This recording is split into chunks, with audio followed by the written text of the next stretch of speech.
नमस्कार, him guardian में आपका स्वागत है। बिना अनुमति के कांगड़ा जिला में पहुंचे 13 के खिलाफ मामला दर्ज। डीसी कांगड़ा ने बताया, जिले से कोरोना वायरस के अभी तक 285 सैंपल लिए, जिनमें से मात्र 5 पॉजिटिव। अब एक ही एक्टिव केस। जिले में ऑनलाइन ही मिलेगा पास। सूचना नहीं देने पर पंचायत प्रधानों और सचिवों पर भी होगी कार्रवाई। कुंजा सैंपलों की जांच के लिए भेजा। पॉजिटिव नागरिक के 3 परिजनों के सैंपल नेगेटिव। अब देखिए आगे क्या बोलते हैं। नमस्कार। जिला कांगड़ा में भी कार्य चल रहा है। अभी जो पिछले कुछ दिनों की जो डेवलपमेंट है वो आप लोगों के साथ शेयर करना चाहता हूँ। अब तक हमारे 285 सैंपल लिए गए हैं पूरे जिला कांगड़ा में, और इसमें से 5 पॉजिटिव केसेस आए हैं। और आज जो सैंपल्स भेजे गए थे टांडा, उसमें से 22 नेगेटिव आया है, 3 कल रिपीट होंगे, और एक जो फोर्टिस का मामला चला हुआ था वो भी नेगेटिव आया है। और सुबह से जो लॉकडाउन की स्थिति थी फोर्टिस हॉस्पिटल में, वो अब क्लोज कर दी गई है। आपको पता होना चाहिए कि कई लोग कई तरीकों से जिला में एंटर करने की कोशिश कर रहे हैं। और 14 तारीख के बाद से, जब से सेकंड हमारा फेज शुरू है लॉकडाउन का, सख्ती बढ़ा दी गई है। और कल रात से लेके अभी तक ऐसे 13 मामले हमारे समक्ष आए हैं, जहां पर लोग पैदल चल के खड्डों को पार करते हुए जंगलों के रास्ते अपने घर तक पहुंचे। इन 13 लोगों के खिलाफ जो है 13 एफआईआर दायर की गई हैं जिला कांगड़ा में। जो लॉकडाउन की स्थिति है पूरे कांगड़ा में, जो सोशल डिस्टेंसिंग की बात की जा रही है, उसको लेकर लोग काफी सजग हुए हैं, और जिला में काफी लोगों का सपोर्ट मिल रहा है। और इतने बड़े जिले में अभी तक 5 केसेस आए हैं, तो इससे पता चलता है कि पूरा समाज जो है इकट्ठा होकर कोविड-19 से लड़ने की कोशिश कर रहा है। कि लोग थे चंबा और कांगड़ा के, उनके ऊपर कोई लीगल एक्शन भी लिए? बिल्कुल। जो लोग भी इलीगली एंटर किए हैं उनके खिलाफ कार्रवाई की जा रही है। और जहां पर भी ये पाया जाएगा कि, क्योंकि हमने 6 अप्रैल को एक ऑर्डर पास किया था कि पंचायत के प्रतिनिधि भी बताएंगे कि अगर कोई इस प्रकार के लोग जिला कांगड़ा में एंटर कर रहे हैं, और अगर इन दोनों स्थितियों में अगर ये पाया जाता है कि पंचायत के प्रतिनिधि या हमारे जो ग्रास रूट लेवल के जो कर्मचारी अधिकारी हैं उनसे भी भूल हुई है, तो उनके खिलाफ भी एफआईआर दी जा रही है। कांगड़ा और मंडी के सांसदों, और देखिए 14 के बाद से 14 से पहले बहुत सारे जिलों से जो परमिशन लेकर डिस्ट्रिक्ट मजिस्ट्रेट्स के माध्यम से कई लोग आए हैं अक्रॉस हिमाचल, और इमरजेंसी के पासेज बने होंगे, उनके एसेंशियल सर्विसेज के पासेज बने होंगे, मेडिकल इमरजेंसी के पासेज बने होंगे, तब तक तो ये ऑनर हो रहा था। लेकिन 14 के बाद जो सेकेंड फेज जारी हुआ है, ऊपर से हमें भी इंस्ट्रक्शंस आई हैं कि बहुत क्लियरली अगर कहीं भी किसी जिले से अगर कोई इनवैलिड पास है जो एमएचए की गाइडलाइन के अनुरूप नहीं है, तो उसको ऑनर नहीं किया जाएगा। तो अगर 14 से पहले कोई स्थिति पैदा हुई है कांगड़ा में तो एक अलग इश्यू है, लेकिन 14 के बाद से कोई भी जिला में बिना वैलिड रीजन के एंटर नहीं कर सकता है।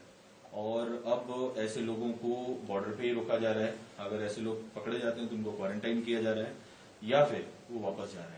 और जो वैलिड रीजन है सिर्फ और सिर्फ पर्सन मूवमेंट के लिए 2 ही है, जो हमने अभी तक रखा है। अगर मेडिकल इमरजेंसी है तो, या फिर अगर फैमिली में क्लोज रिलेटिव की डेथ है तो।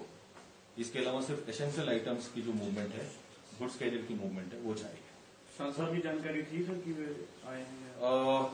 इसकी जानकारी अभी हम लोग इकट्ठा कर रहे हैं, किस तारीख को कोई कौन लोग आए हैं, और अगर आए भी हैं तो पक्का नापों पर इनकी इन्फॉर्मेशन होगी, वो इन्फॉर्मेशन कलेक्ट की जा रही है। जिस प्रधान और सेक्रेटरी के प्रमुख देखा तो वही उनकी एंड से नहीं, ये कोई बात नहीं। चलो, ये तो मैटर ऑफ इन्वेस्टिगेशन है। बट जब भी इस तरह, क्योंकि पंचायत में कोई दिन में कोई 1 ही आएगा या 2 आएगा, इससे ज्यादा तो ऐसे भी नंबर्स एंटर नहीं कर सकती इस लेवल पे। तो ऐसे में उनकी जिम्मेदारी बनती है कि स्पेसिफिकली कॉल करके बताएं या रिटन में बताएं।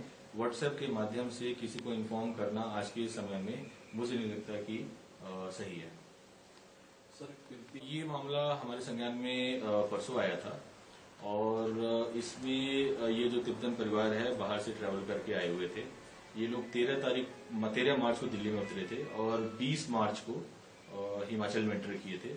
और तब से लगभग चूंकि लॉकडाउन है, सबके सब होम क्वारंटाइन में थे, लेकिन इनको पिछले 2-4 दिन पहले जब इनको सिम्टम्स आए हैं तो इन परिवार के 3 लोग थे, तीनों का टेस्ट करवाया गया और तीनों के तीनों नेगेटिव है।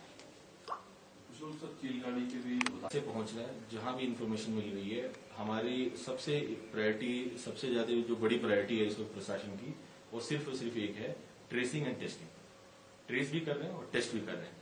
हर प्रकार की इंफॉर्मेशन, चाहे सोशल मीडिया के माध्यम से या हमारे अपने जो चैनल्स के माध्यम से, जो भी हमारे संज्ञान में आ रहा है, हम कोशिश कर रहे हैं कि उनको ट्रेस कर सकें और उनका सैंपलिंग किया जा सके अगर जरूरत है तो। सर, एक विरोधाभास इसमें आ रहा है। ऐसा विरोधाभास नहीं है, 1-2 अपवाद यहाँ वहाँ हो सकता है, लेकिन अगर 2 रीजंस की वजह से मान लीजिए कि किसी के परिवार में मेडिकल इमरजेंसी है, बहुत सारे केसेस हैं जिनको हमने पुलिस से फिजिकली वेरीफाई करवाए हैं। अगर परिवार में कोई डेथ बेड पे है या किसी प्रकार की इमरजेंसी है, उसका तो पूरा परिवार ही आ रहा है।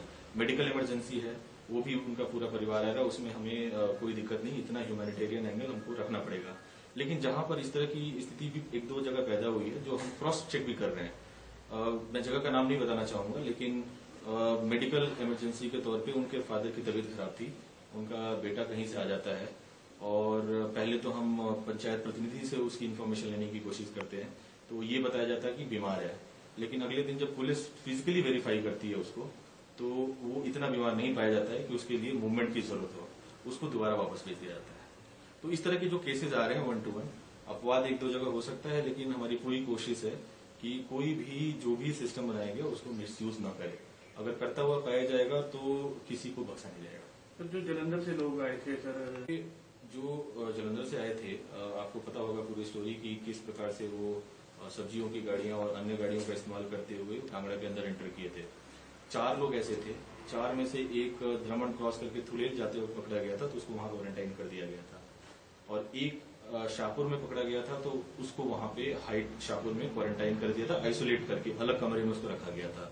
इसके अलावा जो 2 लोग थे, एक कोटला में उतरकर जोंटा में उतरकर कोटला तक अपने घर तक जाता है, और एक जो है किसी एक और अपने कार्यालय के दोस्त, जो उसके साथ पहली कंपनी में जहां काम कर रहा था, उसके दोस्त के साथ रात में रुकता है और फिर वो आपका पालनपुर की तरफ जाता है।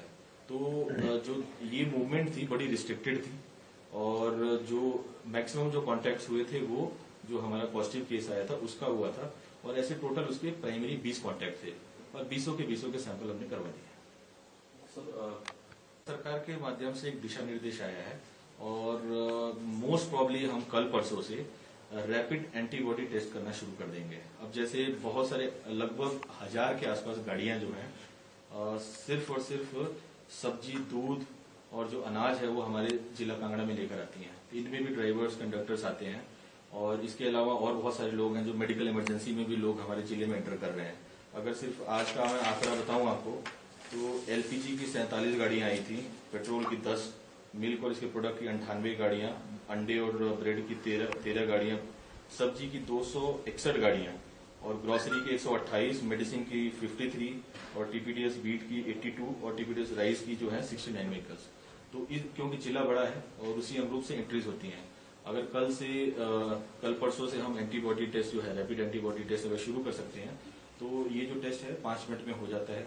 अगर किसी को सिम्टम, किसी को वायरस होगा तो उसमें एंटीबॉडी डेवलप होती है, उससे हमें पता चल जाएगा, और फिर उनको हम हमारे बाउंड्रीज के ही आइसोलेट करने के लिए पुलिस ने और सीएमओ ऑफिस के साथ मिलकर प्रशासन ने पूरा खाका तैयार कर लिया है। और कल परसों के बाद इन सब चीजों, क्योंकि एक सबके माध्यम से एक क्वेश्चन पूछा जा रहा था कि ये जो लोग जो गाड़ियों में आ रहे हैं इस तरह से, ये भी खतरा हो सकते हैं, तो उसी अनुरूप सरकार ने ये डिसीजन लिया है, और कल परसों से इस पर हम लोग काम करना शुरू कर देंगे। सर, जो पॉजिटिव केस है कि जो गवर्नमेंट ऑफ इंडिया का एमएचए का रूल है 1+2 का है, कि इस तरह की जो गुड्स व्हीकल आएंगी उसमें 3 लोग आ सकते हैं, एक ड्राइवर +2, एक लेबर, एक कंडक्टर। कांगड़ा में और भी हमने इसको रिड्यूस कर रखा है 1+1, लेकिन इसके बावजूद भी ये उन गाड़ियों में आए हैं, उन गाड़ियों को हमने आइडेंटिफाई भी कर लिया है जिस गाड़ी में सिर्फ ड्राइवर था। तो उसमें अगर एक बैठा है तो जनरली ये जो अभी हम रूल फॉलो कर रहे हैं कि इन गाड़ियों को हम गुड्स जो व्हीकल हैं इनको इजी एक्सेस दिया हुआ है, ताकि एसेंशियल आइटम्स की हमारी कांगड़ा में कमी ना हो। तो जरूर उन्होंने एक इस लूप होल का फायदा उठाया है, लेकिन अब जब उनके खिलाफ एफआईआर हो रही है तो उनको इसके बारे में इसका भुगतान भी करना पड़ेगा। सब जो लोग फंसे हुए देखिए 20 के बाद जो ये 20 तारीख की बात हो रही है, मैं बहुत क्लियर करना चाहता हूँ सरकार के माध्यम से। अभी कुछ देर पहले माननीय मुख्यमंत्री के साथ वीडियो कॉन्फ्रेंस हो रही थी। 20 के बाद ऐसी उम्मीद आप लोगों को किसी को करने की जरूरत नहीं है कि लॉकडाउन को तोड़ा जा रहा है और बहुत सारी मूवमेंट शुरू हो जाएगी। ये गलत है और इसके बारे में कोई भी अफवाह कहीं भी नहीं फैलनी चाहिए। ये जो पूरा लॉकडाउन है ये 3 मई तक चलेगा। 3 मई से पहले कोई भी इस तरह का जो मूवमेंट है, क्योंकि देखिए वायरस जो है वो लोगों के माध्यम से फैल रहा है, लोगों की मूवमेंट रुकेगी तभी इस वायरस का जो चेन है वो ब्रेक होगा। तो आप ये मान के चलें कि 20 के बाद लोगों का लार्ज स्केल का जो मूवमेंट है ऐसा नहीं होने वाला है। जरूर कुछ हम जो सेक्टर्स हैं उनको ओपन करने वाले हैं। अब जैसे हम मान लीजिए कि हमारे यहाँ पे बहुत सारी कैप्टिव लेबर ऑलरेडी है कांगड़ा में। कई लोग बिग टीम्स में काम करते हैं, कई लोग खेतों में काम करते हैं, कई लोग अन्य जगहों पे काम करते हैं। तो उनको काम करने के लिए जो फैसिलिटीज, जैसे पीडब्ल्यूडी के बहुत सारे रिपेयर के वर्क अभी होने हैं, आईपीएस का रिपेयर का वर्क होना है, तो इस तरह की जो चीजें हैं उनको खोली जाएंगी, न कि लार्ज स्केल मूवमेंट। तो लार्ज स्केल जो लोगों का मूवमेंट है ये नहीं खुल रहा है, लेकिन यस थोड़ा बहुत कुछ सेक्टर्स को खोला जाएगा ताकि लोगों को आजीविका के साधन हम उपलब्ध करवा सकें।